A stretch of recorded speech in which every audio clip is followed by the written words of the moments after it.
Hey, what's up, guys? Welcome to English Football Club Barcelona, your Barcelona channel in English. Well, you remember I had these technical problems. Actually, normally I record with my phone. You cannot see my phone. Here. But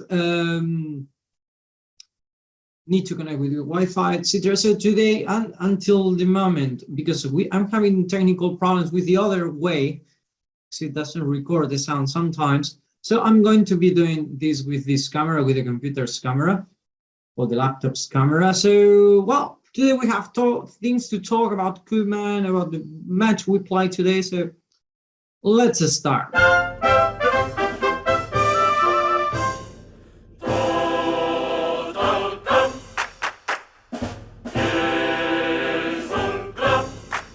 Well, if you want to know my opinion about what Koeman did yesterday, for me it was a lack of respect for the press. He arrived at the press conference. Laporta said the press conference is mandatory to do for the coach. So, okay, he went to the press conference. He read the paper that he wrote, because Barcelona, nobody in Barcelona knew that one until a few minutes before the press conference. He read it and he left. No question from the press. Oh, sorry. No question from the press. No question from anybody. That shows that Barcelona doesn't have a common direction, and that's a problem. Especially sportively, it's a problem because it shows the lack of connection with the presidents and many things. So it's quite bad. And one of the things I don't like from Koeman now is that he yesterday, and since some days ago, he was saying that this is what we have. What is that, Zach? Because we have some players he asked for example, Luuk de Jong. And the two matches I saw Luuk de Jong playing, I never saw him pressing the rival. I never saw him fighting for a ball.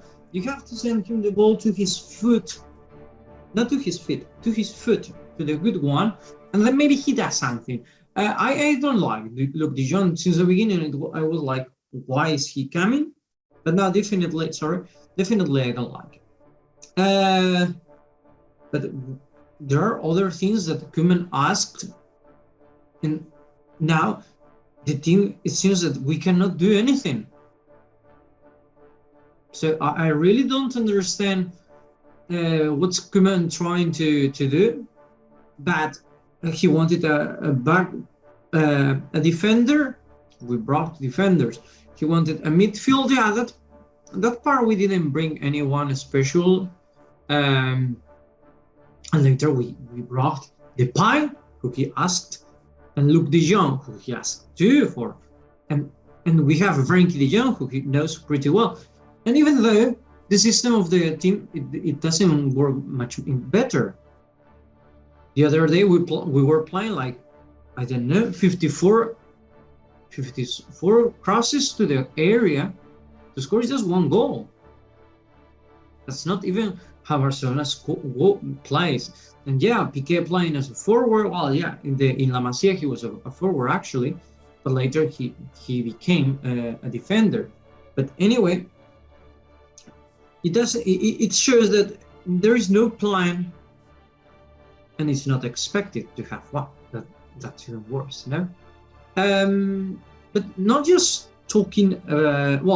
Talking about Koeman, better said, we have more problems because who can come for substituting Koeman? Because Laporta and Koeman's relationship is quite bad. I mean, Laporta decided to keep Koeman because he couldn't fire him, because he couldn't pay his release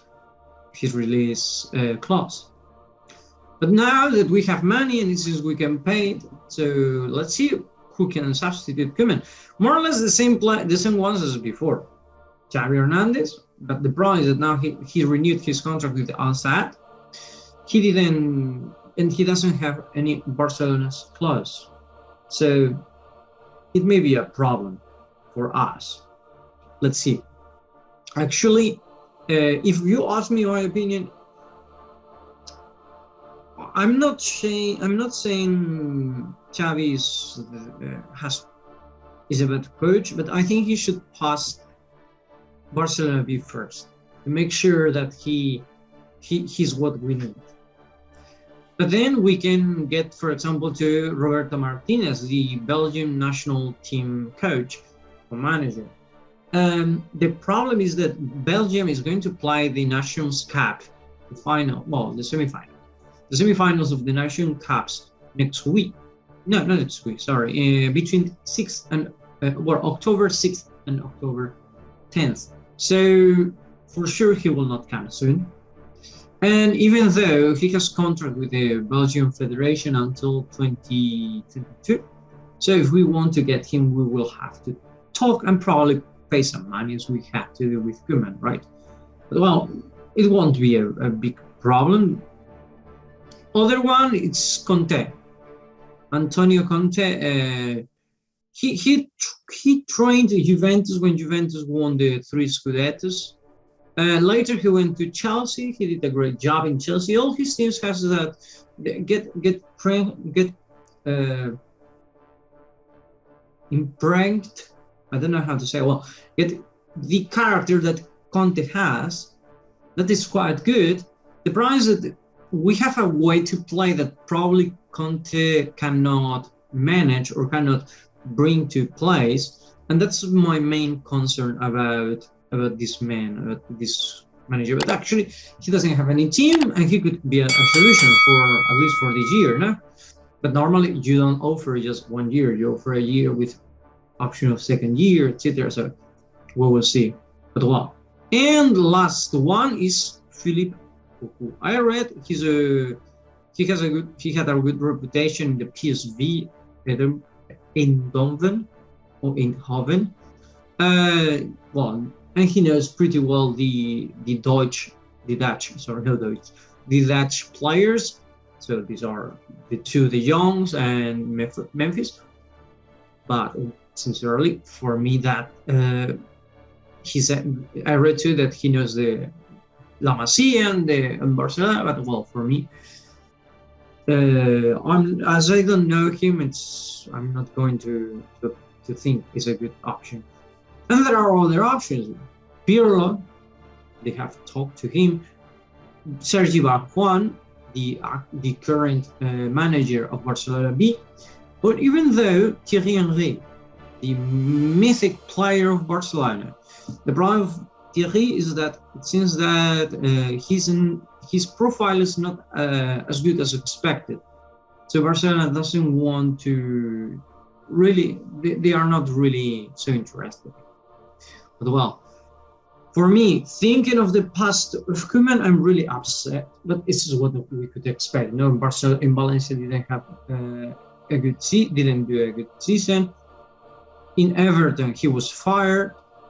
So what can you expect? It doesn't matter if he's a myth in Barcelona. What it matters is how he performs as a manager. And it seems that his skills as a manager are not that. So if you ask me, just please change Koeman right now.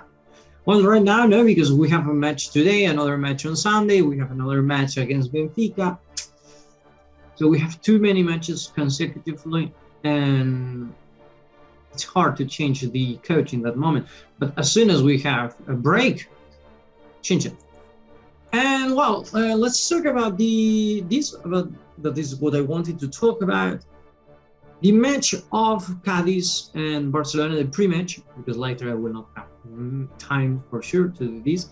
So this is the list we have. Ter Stegen, Depay, Araujo, Sergio Busquets, Ricky Puig, Memphis, Demir, Neto, Coutinho, Lenglet, Luke De Jong, Sergio Roberto, Frankie De Jong, Oscar Mingueza, Umtiti, Eric Garcia, Inaki, Pena, Nico, and Gavi. And if you ask me which is the starting 11 I put, this is the one. First, Ter Stegen, of course, no doubt over that. Later, this at the left, because we don't have left backs. Piqué in the center, then Araujo, and finally Mingueza, because we don't have another center back, left back, sorry, right back. We have Sergio Roberto, but well, and Araujo, I think he performed a pretty well match the other day, so he deserves to stay there. And if you ask me between Eric Garcia or Piqué, in this moment, I think Piqué better. Then Sergio Busquets, no doubt about that. I like Nico, but well, Sergio has performed quite well. And then Coutinho and shouldn't be there, Sergio Roberto. Anyway, Frankie de Jong, I wanted to say Frankie de Jong, so Coutinho and Frankie de Jong. And finally, we had Demir, Memphis, and Luke de Jong. Luke de Jong, the t-shirt, it's really fake in this picture. You can see how is the real picture and how they did a virtual picture for him. Well, this is the only we can get because the forwards, the other four, there are 7. The other 4 are injured. So this is the best we have in this moment, and well, maybe Gavi could play instead of Coutinho, Frankie de Jong, Gavi, but I'm afraid because Gavi hasn't have that experience yet. So, and anyway, I don't expect a great match. I expect some more or less what we saw against Granada. So, if the players get a bit of intensity, maybe we can win. But I expect again 1-1 or even worse, like last year, 2-1. So we will see. Anyway, guys, thank you for watching us. Thank you for your support. I'm sorry for not posting videos so frequently now. So, well, periodically I should. So, well, let's see if we have solved this problem. Anyway, this week I'm going to be out, so I won't do any video. But, well, thank you for everything, and see you in the next video post-match. Thank you for watching us. Have a nice day.